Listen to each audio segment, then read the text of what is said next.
बिस्मिल्लाहिर्रहमानिर्रहीम। Welcome to IT series tutorial channel. अपने इस वीडियो में हम बात करेंगे बाइनरी ऑपरेटर्स को ओवरलोड करने के बारे में। हम ये बात जानते हैं कि बाइनरी ऑपरेटर्स ऐसे ऑपरेटर्स को कहते हैं जो कि दो ऑपरेंड्स के साथ मिलकर काम करते हैं। बाइनरी ऑपरेटर्स में अरिथमेटिक ऑपरेटर्स ऐसे ऑपरेटर्स हैं जो कि हम बेसिक अरिथमेटिक फंक्शन जैसे कि एडिशन, मल्टीप्लिकेशन, डिवीजन और सब्सट्रैक्शन के लिए इस्तेमाल करते हैं। और इस वीडियो में पर्टिकुलरली हम बाइनरी ऑपरेटर्स में से अरिथमेटिक ऑपरेटर एडिशन को ओवरलोड करना सीखेंगे। प्रीवियसली हम देख चुके हैं कि इंक्रीमेंट ऑपरेटर जो कि एक यूनरी ऑपरेटर है उसे कैसे ओवरलोड करते हैं। बाइनरी ऑपरेटर्स को ओवरलोड करने का तरीकाकार यूनरी ऑपरेटर से कुछ मुख्तलिफ होता है। आइए एक एग्जांपल की मदद से इसे समझते हैं। फर्ज कीजिए कि हमने एक क्लास क्रिएट की है जिसका नाम ऐड है और इस क्लास में हमारे पास दो डाटा मेंबर्स हैं इंटीजर टाइप के ए और बी। उसके बाद हमने अपने मेन फंक्शन में जाके ऐड क्लास का इस्तेमाल करते हुए तीन ऑब्जेक्ट्स क्रिएट किए हैं, एक्स, वाई और जी। और हम यहाँ पर अपने x और y ऑब्जेक्ट्स के साथ बाइनरी ऑपरेटर्स में से अरिथमेटिक ऑपरेटर एडिशन को इस तरह से इस्तेमाल करना चाहते हैं कि x और y को ऐड करके उसका रिजल्ट जो है वो z ऑब्जेक्ट में स्टोर कर दें। और जब हम x और y को ऐड कर रहे हैं तो इससे मुराद बेसिकली x और y के डाटा मेंबर्स a और b की वैल्यूज को ऐड करके हम स्टोर करना चाह रहे हैं z ऑब्जेक्ट के डाटा मेंबर्स a और b में। अब इसके लिए हम अपनी क्लास में ओवरलोडिंग का जो फंक्शन राइट करेंगे वो कैसे राइट करेंगे, आइए देखते हैं। यहाँ पर जैसा कि आप देख रहे हैं कि हमने अपनी क्लास का इस्तेमाल किया अपने ऑपरेटर नाम के फंक्शन के रिटर्न टाइप के तौर पे, क्योंकि हमारा ये फंक्शन एडिशन ऑपरेटर को ओवरलोड करने के बाद आखिर में रिटर्न करेगा एक ऑब्जेक्ट को जो कि हमारी क्लास ऐड का ही एक ऑब्जेक्ट होगा। इसलिए हमने शुरू में ऐड टाइप किया। उसके बाद आप देख रहे हैं कि हमने एडिशन का सिंबल टाइप किया जिसे हम ओवरलोड करना चाहते हैं। और इसके साथ ही पैरेंथेसिस के अंदर आप देखिए मैंने यहाँ पे एक पैरामीटर का इस्तेमाल किया है। और पैरामीटर क्या है? पैरामीटर भी बेसिकली हमारी क्लास का ही एक ऑब्जेक्ट होगा। तो हमने अपनी क्लास का नाम टाइप किया ऐड और उसके बाद स्पेस देके अपने पैरामीटर का नाम हमने यहाँ पे रख दिया पी। तो जब भी आप बाइनरी ऑपरेटर्स को ओवरलोड करेंगे तो आपको ऐसे ही ओवरलोड करना होगा, यानी आपको पैरामीटर का इस्तेमाल करना होगा। अब सवाल ये उठता है कि यहाँ पे पैरामीटर के तौर पे कौन सी वैल्यू यूज की जाएगी। तो जब हम कहते हैं z is equal to x plus y, तो इसमें x जो है बेसिकली वो कॉलिंग ऑब्जेक्ट है और y जो है वो पैरामीटर ऑब्जेक्ट है।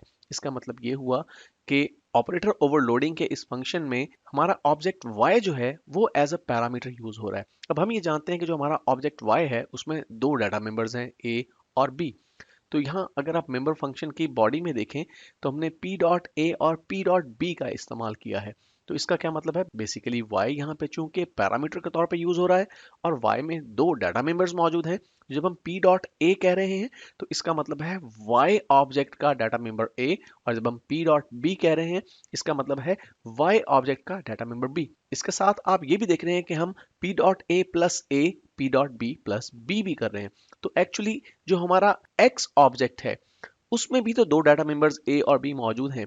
तो चूंकि x वो ऑब्जेक्ट है जिसके साथ हम फंक्शन को कॉल कर रहे हैं, यानी लेफ्ट साइड पे मौजूद जो ऑब्जेक्ट है वो कॉलिंग ऑब्जेक्ट है और एडिशन साइन के राइट साइड पर मौजूद जो ऑब्जेक्ट है वो पैरामीटर ऑब्जेक्ट के तौर पे यूज हो रहा है। तो x ऑब्जेक्ट के दोनों डाटा मेंबर्स a और b डायरेक्टली हम नाम से वहां पे यूज कर रहे हैं। और इस फंक्शन को अगर हम गौर से देखें तो हम बहुत ही सादा सा कोड यूज कर रहे हैं। हमने इस फंक्शन की बॉडी में जाके अपनी क्लास का एक ऑब्जेक्ट क्रिएट किया टेम्प नाम से, और फिर टेम्प के a डाटा मेंबर में हमने वो वैल्यू स्टोर कर दी जो कि y ऑब्जेक्ट के डाटा मेंबर a और x ऑब्जेक्ट के डाटा मेंबर a को प्लस करने के बाद हासिल होती है। और इसी तरह से टेम्प ऑब्जेक्ट के डाटा मेंबर b में हमने वो रिजल्ट स्टोर कर दिया जो कि y ऑब्जेक्ट के डाटा मेंबर b और x ऑब्जेक्ट के डाटा मेंबर b को सम करने के बाद हासिल होता है। और आखिर में हमने टेम्प नामी ऑब्जेक्ट को ही रिटर्न करवा दिया। आइए एक प्रोग्राम की मदद से इस कॉन्सेप्ट को मजीद क्लियर करते हैं। यहाँ पर मैंने डेव सी प्लस प्लस में पहले से एक प्रोग्राम टाइप और सेव कर रखा है। आइए इसके कोड को अंडरस्टैंड करते हैं। हमने एक क्लास क्रिएट की है ऐड नाम की, जिसमें हमने प्राइवेट एक्सेस स्पेसिफायर के साथ इंटीजर टाइप के दो डाटा मेंबर a और b डिक्लेयर किए। उसके बाद हमने पब्लिक एक्सेस स्पेसिफायर का इस्तेमाल करते हुए एक कंस्ट्रक्टर यूज किया है जो कि a और b दोनों डाटा मेंबर्स की वैल्यूज को जीरो के अगेंस्ट सेट कर देगा। जब भी कोई ऑब्जेक्ट क्रिएट किया जाएगा तो उसके डाटा मेंबर्स की वैल्यूज जीरो के अगेंस्ट सेट हो जाएगी।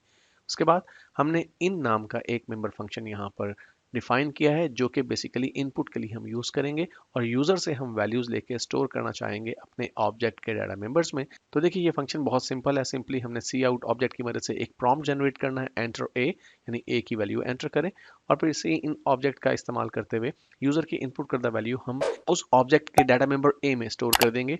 इसी तरह से दोबारा से एक प्रॉम्प्ट जनरेट होगा, एंटर बी, और फिर हम सी इन ऑब्जेक्ट का इस्तेमाल करते हुए यूजर की इनपुट करदा वैल्यू को डाटा मेंबर बी के लिए स्टोर कर देंगे।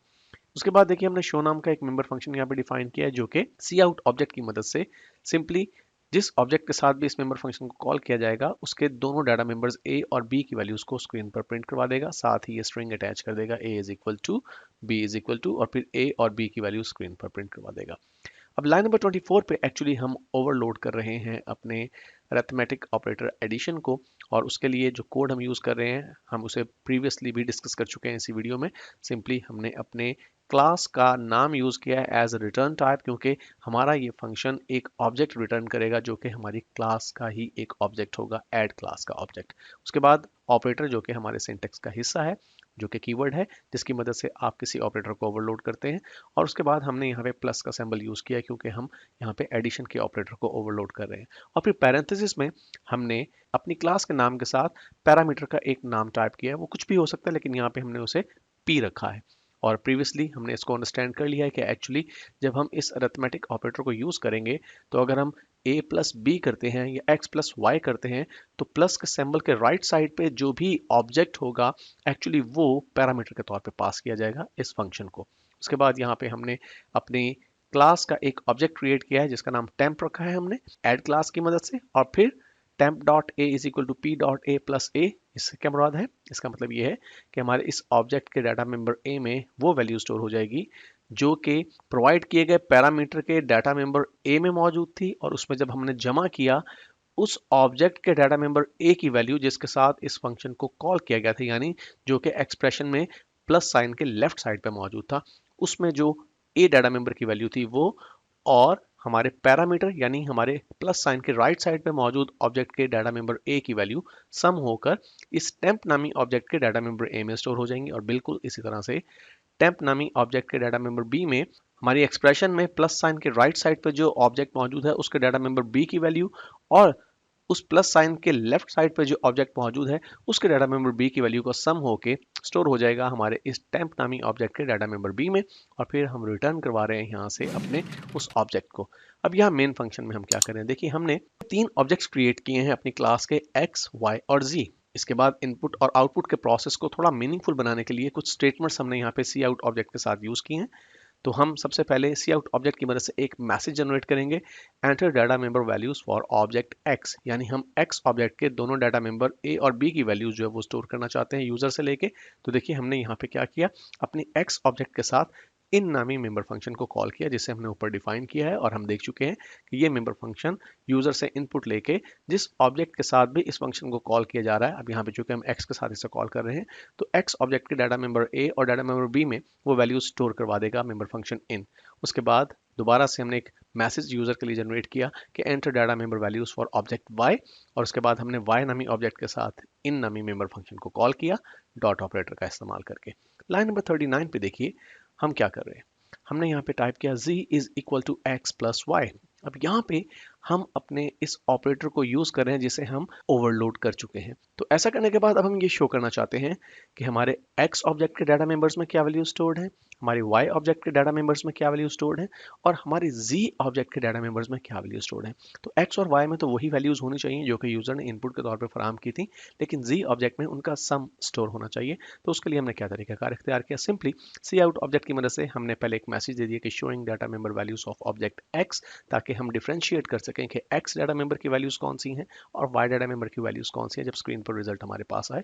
उसके बाद हमने x ऑब्जेक्ट के साथ शो नामी मेंबर फंक्शन को कॉल कर लिया, और प्रीवियसली हम इस बात को देख चुके हैं कि शो नामी मेंबर फंक्शन क्या करेगा, जिस ऑब्जेक्ट के साथ इसे कॉल किया जाएगा उस ऑब्जेक्ट के दोनों डाटा मेंबर्स की वैल्यूज को स्क्रीन पर प्रिंट कर देगा। उसके बाद हमने एक और मैसेज जनरेट किया यूजर्स के लिए कि showing data member values of object y, और हमने शो नामी मेंबर फंक्शन को y ऑब्जेक्ट के साथ कॉल कर लिया।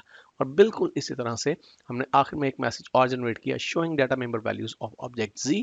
अब z जो ऑब्जेक्ट है उसमें x और y का सम मौजूद है, तो उसे शो करने के लिए हमने जी ऑब्जेक्ट के साथ शो नामी मेंबर फंक्शन को कॉल कर लिया। आइए इस प्रोग्राम को कंपाइल और एग्जीक्यूट करते हैं और देखते हैं कि ये किस तरह से काम करता है। तो देखिए हमारे पास टॉप पे मैसेज आ रहा है enter data member values for object x. तो एक्स के डाटा मेंबर में से जो ए है उसके लिए मैं 10 की वैल्यू एंटर करता हूँ और बी के लिए मैं 20 की वैल्यू एंटर करता हूँ। Enter data member values of object y. तो वाई के डाटा मेंबर ए के लिए मैं 50 की वैल्यू एंटर करता हूँ और बी के लिए मैं 60 की वैल्यू एंटर करता हूँ और फिर मैं एंटर प्रेस करता हूँ। तो देखिए हमारे पास अब आउटपुट आ रहा है कि हमारे ऑब्जेक्ट एक्स के जो डाटा मेंबर्स की वैल्यूज हैं वो वही हैं, a is equal to 10, b is equal to 20, जो कि हमने ऊपर एंटर की। इसी तरह से हमारे ऑब्जेक्ट वाई की डाटा मेंबर ए और बी की वैल्यूज वही हैं जो कि हमने इनपुट के तौर पे फराहम की। और यहाँ पर देखिए हमारे पास इनका सम आ रहा है, a इज इक्वल टू 60। अब ये हमारे पास z ऑब्जेक्ट के डाटा मेंबर a की वैल्यू है जो कि 10 और 50 60 हो गए। इसी तरह से 60 और 20 80 हो गए। इस तरह से हमारे पास b डाटा मेंबर के अंदर 80 की वैल्यू और a डाटा मेंबर में 60 की वैल्यू है ऑब्जेक्ट z के लिए। तो आपने देखा कि हमने किस तरह से अरिथमेटिक ऑपरेटर एडिशन को ओवरलोड किया और अब ये ऑपरेटर ऑब्जेक्ट के साथ प्रॉपरली काम कर रहा है।